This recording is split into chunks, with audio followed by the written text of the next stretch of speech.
So, dili ka lang ang igsoon, ang atong mawawalay rin yung kabutagon, dili ni siya lumad ka taga Negros, taga Butuan City ni siya sa Mindanao.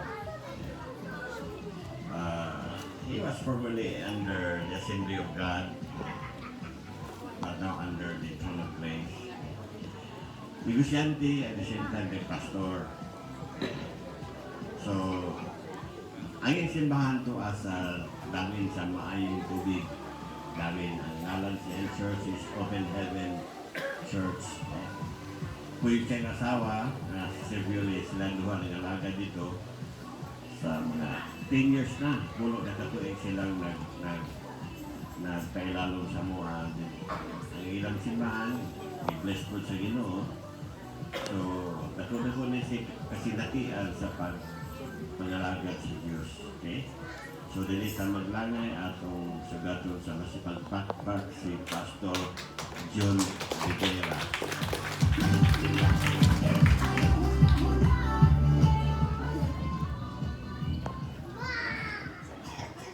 Glory to God. This is the Word of God. And you know that the Word of God, nga itong paminawang, that was His love to us. Mga punanggog ma sa Diyos.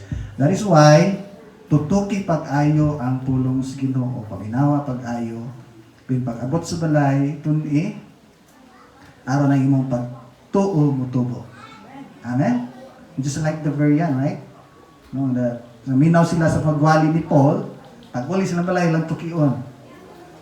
Aron ilang masabtan o sa kanhin natong pagtuo, niya nita karon ani nga pagtuo nga buhi nga Dios ang atong gituuhan tinud-on gyud nato. Amen.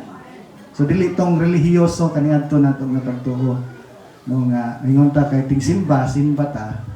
Pagani ta pagsimba sa Ginoo nga naghalat ta sa tong lawas kalawog espiritu nga tinud-anay. So genuine ang atong faith. Amen. Tinud-anay ang atong pagtuo karon here to celebrate sa atong tawag nato Thanksgiving or what is this Christmas party. Hindi na si Christmas party kay nilamay naman ng Christmas. Atong pag-dedicate sa church and also a Thanksgiving for this church. So but the mean is atong naghiyo sa taron tungod sa kaayos Ginoo. His faithfulness. That's what our title sa likod nagibutang, cultivating a life of faithfulness. So sa dili pa, maminaw tas pulong sa Ginoo, let us all stand and ask God to bless us so nga maminaw ta karon siyang mga pagpanuno. Amahan, nag-apo kami nga imo kaming punon karon sa imong gugma. Puna kami sa imong grasya, nga imong grasya may among lamdag sa matag adlaw, mao mong kinabuhi Ginoo. Without your grace, O God, Lord, dili maayo ang among mga kinabuhi. Apan, Lord God, tungod sa imong grasya nga imong gibuo kanamo. Lord God, salamat. Nahimo kaming angayan sa imong atubangan. Salamat ning kabutagon sa among pagpatalingog ning matak na Ginoong Dios, ang imong diog sa balang espiritu, magadiog sa tag sa kanamo. Nga ang tanan na Ginoong mapaminaw karon nga mahimugso sa matagusan ng mga kasing-kasing. Ug mahimo kining gahom Ginoo sa matag adlaw sa among pagkinabuhi nga ikaw mapasidunggan sa tagsa-tagsa sa among pagkinabuhi. Amahan, ikaw among giday ug gipasidunggan ang imong ngalan diha sa pangalan Ginoong Kristo Jesus. Amen. Of faithfulness. So our verse next na makita sa Psalms chapter 37 verse 3. No? So ako siyang basahon sa BSB translation. So ningon ang Psalms chapter 37 verse 3. Trust in the Lord and do good. Dwell in the land and cultivate faithfulness. Wow. Ha? So mao na siya ang kanang pagkapatinod-anon, actively trusting God. So I hope nga buhi ta. Buhi ang atong pagpangalagad sa Dios. Amen. Dili nang walay buhat, kaya ang walay buhat patay na siya. Actively trusting Him. So, ang tanan natong pagkabuhaton, ginasalig nato sa Dios. Amen?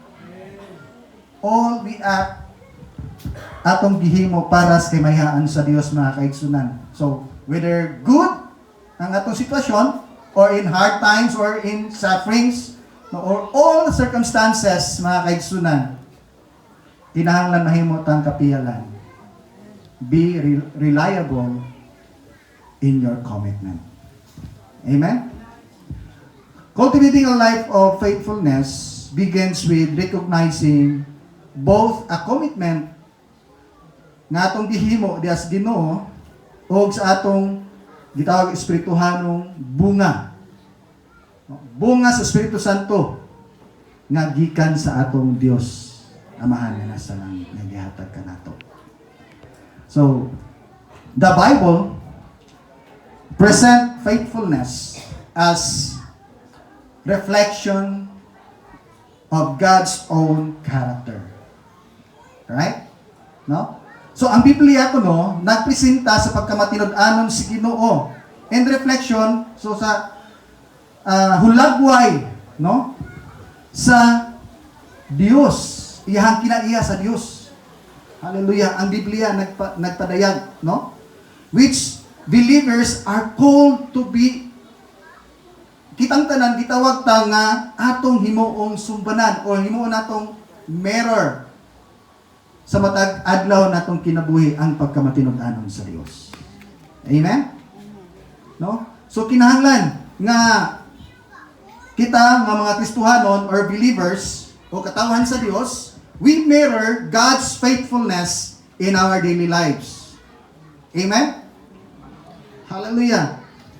But una, you must understand God's faithfulness and the contrast, the world faithfulness. Because there are two kinds na gipractice sa tao karon or even believers, there are two kinds of faithfulness na gipractice sa matag magtutuo. Una, which is God's faithfulness, they make God's faithfulness as their mirror. Nasumbanan sa ilang pagkamatinud-anon. Apan napay pipila ka mga Kristohanon nga ang ilang sumbanan sa ilang pagkamatinud-anon base sa kalibutan or sa pagkatawhanon. No? So first we must understand God's faithfulness. So unsa man ni pagkamatinud-anon sa Dios or God's faithfulness? Theologically view na ang pagkamatinud-anon sa Dios kabalota, He is unchanging, right? Amen? Ang Dios, ang iyang pagkamatinud-anon, walay kausaban. Nabay kausaban ang pagkamatinud-anon sa Dios? Walay pagkausab. Di ba naiawit? Hallelujah. Walay pagkausab ang pagkamatinud-anon sa Dios. That is God's faithfulness. Unchanging. Unsa pa gyud? Kasaligan. Amen? Reliable ang pagkamatinud-anon sa Dios. So, God is constant, true to His Word. Hallelujah. God is true to His Word. That is why, nang pulong sa Ginoo, nga ang tanan, nga gisulat sa Biblia, tanan may kahimuan. Because He is true to His Word. Mao nang iyang kinaiya, His faithfulness. He's unchanging and reliable ang Dios. So, dili siya mabag-o maigsunan. His nature never changed. No? He never changed His promise. Hallelujah. Ang iyang mga saad. Even, bisan pa gani ang mga tao, mga kaigsunan, even when people are unfaithful, but God or the Father in heaven, nagpabiling siyang matinud-anon. He is unchanging. Hallelujah. He is unchanging and reliable to His Word. Hallelujah. Ingon ang Hebrews chapter 13 verse 8 maigsunan. Jesus Christ is today, the same today, the same yesterday, today, and forever. Hallelujah. Unsa pagigingon sa Malakay chapter 3 verse 6. Hallelujah. Dahil ay mga walking Bible dali. The Lord do not change. Kadagan ko makaduhong kani magwalis Pastor George nga yan ikot. Glory to God, because our Father in heaven, dili gid siya mabago. He is true to His word na kaigsunan. Hallelujah. To 20 and 23, no? His mercies never come to an end. They are new every morning. New every morning. Great is thy faithfulness. Wow. Amen. Praise the Lord. Walay ikatandi ang pagkamatinud-anon sa Dios. And this faithfulness, kind of faithfulness gipakita sa Dios, mao po ni gipangita sa Ginoo nga pagkamatinud-anon sa atong matang usa. Amen. We hope that this kind of faithfulness mao ni atong sumbanan, because we are called to mirror this kind of faithfulness. Amen? And we hope na wala diri Marta, no? Naabay Marta diri? Kailan mo Marta kinsa siya? I hope way nabilin sa balayron kay nagluto pa. Kay naatay pakaonon. Hallelujah. Ay sad, no, nga sa akong church na pagyapoy Marta. Ako pagyang iyaan. No, kay ngon pa siya ang bida. So I dili man gud na mo ang bida ka nang naminaw ka. Always do good. Dwell in the land. That is kanang plenty of blessings. Alright, so glory to God. So unsa klase ning laing bahin nga pagtuo? Kapag pagkamatinud-anon, worldly or human faithfulness. Atong tan-awon. Base baya og kinani nga atong kinabuhi nga atong pagkamatinud-anon na base di ay sa kalibutanon. So ang kalibutanon nga pagkamatinud-anon na kaigsunan, it is conditional and situational. So ang pagkamatinud-anon dahil sa kalibutanon nga bahin or human faithfulness, nag-agad o kahimtang. So ato pa, di ba, kanang wapo kabantay nga magsaad ta, usahay, kanang labi isaad, kanang naakas kalipay, right? No? Kada bang lami imong pagbati, labi na dito ko sa Mindanao, yung Pastor George nga, we are former Assemblies of God from Mindanao, Surigao Sur, pagyod ko, taga-Butuan ko, pero akong gay pastoran ko, Surigao Sur, layo kayo na. Oo. Unya, kaning, paghisgot na among pastor sa una, akong papa, akong father-in-law, isa pastor, ako'y napuli sa pagkamatay niya, ako'y napuli nga nag-host niya pastor sa iyang church. Then, kanang ang Assemblies of God good mahilig og plates. Nga kaning nani ba kanang nas parte lami mo gadtong pagbati, right? Nahinto ko lami atong pagbati ron. Ug bingon sa Pastor George, mag-plates ta para mahuman na atong church. Siguro gyud dagko kayo. Ang problema ana sa panahon tinghatag na kay mautro ng pagbati. Mao na ingon ako ang atong pagkamatinud-anon na basis kalibutanon. Nga panahon nga mahupay ng imong gibati nga kalipay, na kasitwasyon nga kalisod, apektuhan ang imong pakigsaad na questionably ang imong pagkamatinud-anon ug asa karon naka-shape. It could be human faithfulness or worldly faithfulness. Because human faithfulness or worldly faithfulness is conditional and situational. So nag-agad sa imong gibati. Ningon ang Proverbs chapter 20 verse 6. Many will say they are loyal friends, but who is truly reliable? Who is truly reliable? Kisa may tinuod nga kapilan, kasaligan. Are you true to your word? Sa Ginoo? O to your brother, to your sister? Amen? Dili ta nang sama sa una ba, I don't know karon og naapit pa ba ning napapaghapon ni mga slambok. But in my time, way back, nag-high school ko, 97. So, uso pa ng slambok, nga na yung moto dito, nakabutang, sa moto. Oh, yung dito, ayaw ko no, pagbutang o pakiksaad kay promises is made to be broken. That's right. Is that true? Yeah. That promises is made to be broken? No. For us Christians are not. No. Mukuyan mo muna ako. Kumusta itong pagigsaad? Sama ba sa Dios nga musaad siya iyang tumanon o sama sa kalibutanon nga iyahang pakyason? Hilom magkaayo, uy. Ha? Wala biya ako nangasaba. Kay ang pulpito dili pangasaba pagpanalangin. Amen? Ipanalangin ang to si Ginoo matulid ang atong dalan. Right? It could be that our steps to sa laing di dalan, ba? But God wants us to, dili ka. This is the right path for you. Let this light mga mo'y maghayag ni mo, which is His Word. So that's what atong dawato ng tulong sa Ginoo. Amen? Amen. Hallelujah. So, ang atong pakigsaad, atong maghimot tagsaad sa atong igsuon, si katawo, atong tumanon. Sama sa Dios. Amen? True to His Word. Hallelujah. Tinuod ta sa atong gipang bitawan nga pulong. Amen? So, dili nang ibasi ang atong pagbati.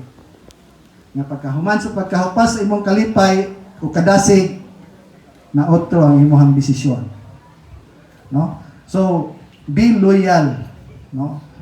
So, loyal often depends on ayong pa sa kuan kanang sa worldly faithfulness. Ang ila ko ng loyalty, no? Their loyalty often depends on benefit. No? It often depends on benefit, on convenience, or feelings. So nagbase diha kung sa'y mabimpisyo niya. So it always una ang iyang kaugalingon. Because kining worldly faithfulness mga kaigsunan is self-centered. Hello. Human faithfulness or world faithfulness is self-centered. It focuses on self-protection. Hallelujah. So, dili talayhan ani. Di ba? Kung sa may ipakita sa Dios, even ang iyang kaugalingon, iyang gihalan. Di ba? Jesus Christ died at the cross for us. He is God. No? Nagpakatao para kanimo kanako. Nganong iyang gihimo? He gave His life for us. Nya kita magnanita nga tan-awon sa atong kaugalingon unsa ikabenepisyo sa ako Ikaayo ba ni nako? Hello? Dili layhan ang Ginoo. This is not the kind of faithfulness ipangita sa Dios. But the kind of faithfulness ipangita sa Dios is His faithfulness. Diba? Yung ang tulong sa Ginoo. Seek ye first the kingdom of God and His righteousness. Hallelujah. Now you seek Him. Follow Him. Amen? Mirror Him sa imong kinabuhi mga kaigsunan. That your faithfulness is authentic. Tinuod nga pagkapatinud-anon. Not a fake. Na may mga sticker. Fake mayor. Fake TMX. Kaya nga no, gibutang nga TMX nga Rossi. PC125 di ito. Tanaw lang nimo TMX. Kaya pareha magulagway. Fake TMX gibutang nga sticker. But I hope our faithfulness, kita nga magtotoo diri sa baslay, dili fake ang atong faithfulness, but genuine faithfulness, the faithfulness of God na atong gimirror.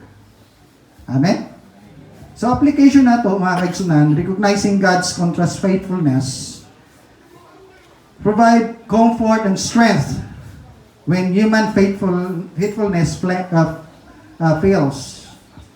So, allowing for a genuine trust and a relationship with self-revealing and dependable to God. Maigsunan, unsaon nato how to start. Karon kay ato mang nasabtan ang pagkamatinud-anon, unsang pagkamatinud-anon nga atong himong sumbanan o himo natong mirror sa atong pagkinabuhi. No? So, unsaon nato how to start, how I begin cultivating my faithfulness ni God. No? Kung saan man nato, how do I start? How do I start cultivating my life of faithfulness? So one is trust God's character. Saligi ang kinaiya sa Dios. Learn from His own. No? So learn from Him, from His faithfulness.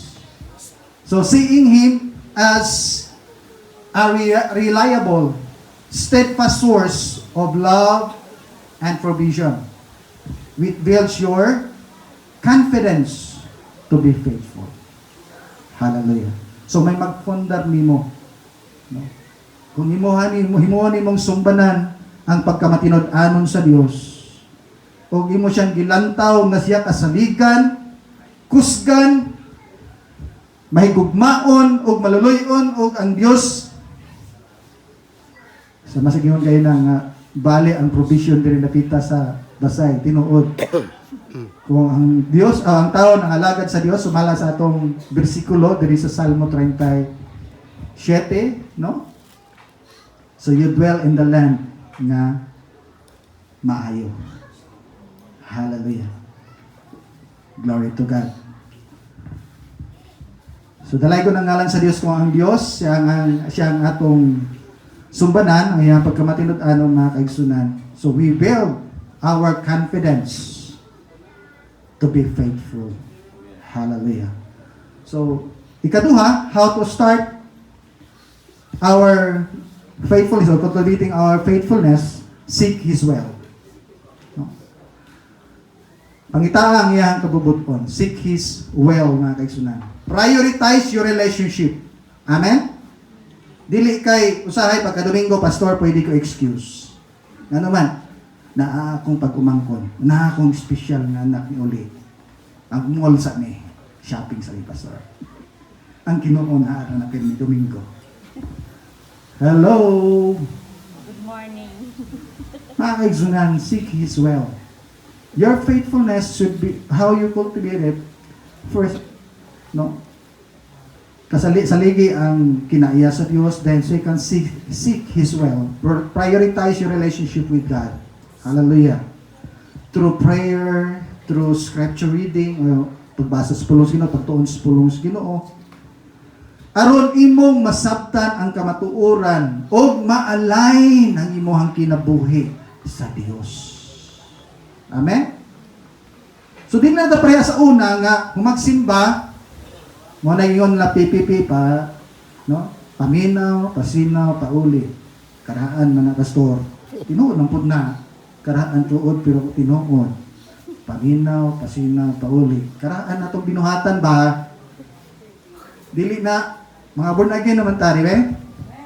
Hallelujah. Natawat ang pag-usap yan sa Diyos. Ang daan itong pagkatao di na tumao. No? Ako, si John de Vera kanya to, lahi na karon si Kristo ning naan ako. Di na tong mao nga John sa una nakita. Si Kristo nga namatay na ako. Nagpakamatay ako, mao na ako kinabuhi karon. So lahi na manangingon ang muli ko sa mo hala kalahi na kay si John. Mana na sila. Ano man? Yung tao mausab gyud. Basta usbon sige mao. Magpausab ka sa Dios. Sunda, seek His will. Prioritize your relationship with God through prayer. Amen? So, pakikinabi sa Diyos. Talk to Him. Lord, sumbong sa kinutanan. Amen? Sa unang lisod kay magi patagpare, karon direksyon nato sa Diyos. Iksulti. O ang Diyos maigso na naminaw. O mamuhat siya sa mga kinabuhi. And when you read His Word, when you study His Word, wow, grabe ang pagpadayag sa Ginoo sa imuhang una-una. Your thoughts. And your heart, wow, overwhelming ang kanang love ni Lord ni mong madama maigsunan. Wow. So, ikatulo na yung buhaton to cultivate your faithfulness to God. Be reliable. Be reliable. No? So, demonstrate consistency. Amen? Dili nang undang-undang. Kaya kung mag-undang-undang ka, dili ka consistent sa imong pagpangalagad sa Ginoo. Kung tanong ka ni pastor karon, pagkasunod Likit na po kato kumusta ka? Pastor mo ron gid gihapon. Walay ka usaban. Daghanin na nga mga Kristohanon. Nganong wa may kausaban dili consistent ang ilang pagkamatinud-anon. Mga kaigsunan, I hope na wala na diris basay. Abaslay. Amen? Wala na diri napita. Amen? Kaya ang tanan mga tao diri, lanta ko sa langit, hala gamay na pliti pa na langit. Doon na kaayo. Tawas ko niya. Ang isultian niya na may dool ko niya. Murag kaput na ba? Lahi man dahil nasa bukid tumoy na ba? Dool ng langit, gamay na pliti. Ito sa angkol. Glory to God. And I'm so blessed nga inyo kong kuha diring dapita nga moari. So, wag yung kuha ko ni balibad kay Pastor George kay dimingaw po ko sa amo dito sa Butuan. Okay? Ang among simbahan po dito, gitawag siya Zion Hill Assemblies of God. Nganong Zion Hill man? Tumoy sa bungtod ang among simbahan. Sama po sa inyo dire. No? Naas tumoy sa bungtod. But ganun to man sa Facebook, gamay na light dito, pa na lang Hallelujah.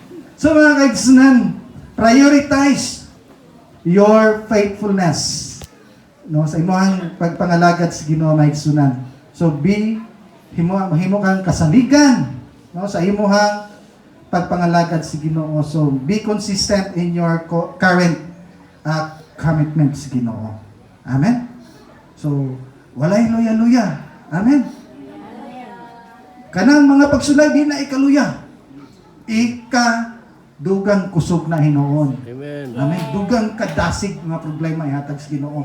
Kay that the time you experience na igsunan His grabe kayo kanindot mga buhat sa Ginoo. Just like when you read the life of Abraham, ngadto siya mga anak, nako, makita nimo grabe ang pagkamatinud-anon sa Dios iyang saad.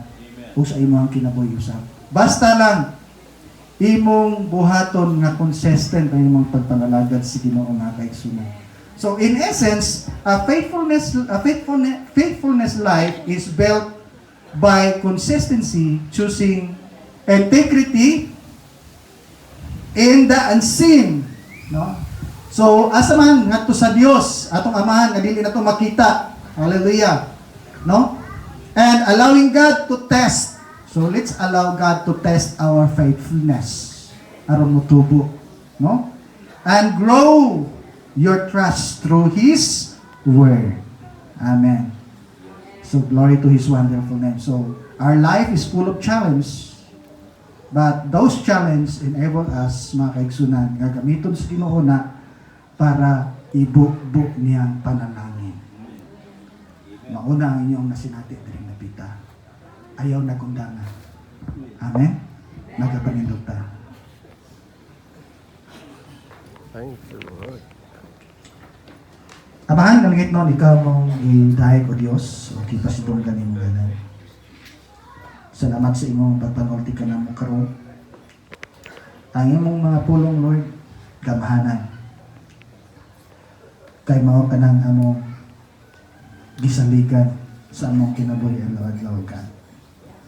Ang kalibutan nga among gipuy-an puno Ginoo sa mga litag tungod kining kalibutan ng ngit-ngit o Dios.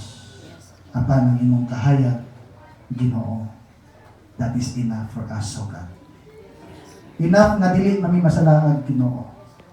Usa kami Ginoong Dios sa kahayag nimong gihatag kanamo nga mga imong gugma kami magpabilin. Panalangin kini mga katawan nga niya karon. Ang tanan Ginoo nga dunay dudungog nakadungog sa mga pulong karon. Let your word, Lord God, mahimugso sa among kasing-kasing. O Ginoo, mapag-ampo nga dili kini malabay kawan sa tagsatag sa karon. Ikaw among manyakon pasidonggan sa among lawas kalayong Espiritu. Salamat sa imong pagkamatinud-anon nga imong gitudlo kanamo, imong ipakita kanamo Dios. Usab kami Ginoo tinuan. Magapabilin hangtod sa may kinabuhi. Dili lang Ginoo daw usa ka awit dahil na nga mong giawit. Ba tinud-anay ka na Ginoo gikan sa mong kasing-kasing. Hangtod na gininhawa Ginoo ikaw ang among Diyos, ikaw ang among mga kasalanan. Ikaw ang among sumbanan, ikaw ang among tanong sa pangalan ni Jesus. Amen. Mapel ko. Pinag-anon sa Diyos mga kaigsunan ang iyang nature, no? So, He is unchanging and reliable. He's true to His word. Unsa pa gyud? He is steadfast and constant. Amen? Hallelujah. The faithfulness of God is steadfast and constant mga kaigsunan. Meaning, lig-on, kasaligan, nga suporta ang atong Ginoo. Wow! You're lucky. Glory to God. Mabitaw na ningon si David nga wala ko na'y makulang niya. Maupsap ka na to. Wala di makulang ka na to kung ang Diyos anaa ka na to. Hallelujah. To His commitment sa ato ang kinabuhi. Ang pangutana ang ato kaha, unsa kaha. Kumusta ka ang atong pagkamatinud-anon sa Dios? Sama ba ni ani? No? Ang atong pagkamatinud-anon sa mga kaigsunan is right and true. Hallelujah. Matarong og kamatuoran ang pulo.